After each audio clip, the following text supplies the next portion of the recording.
For analog time change, the watch should be in timekeeping mode. Click 6 times mode button. After that, click adjust button until the second start flashing. Now you can click set plus button and you will see that there is a 20-second increase of the analog time. If you click both set plus and set minus at the same time, it will change the time very quickly, maximum till 12 hours.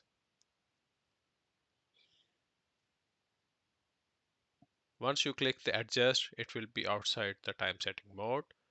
For digital time change, there is another video and the link is in the description.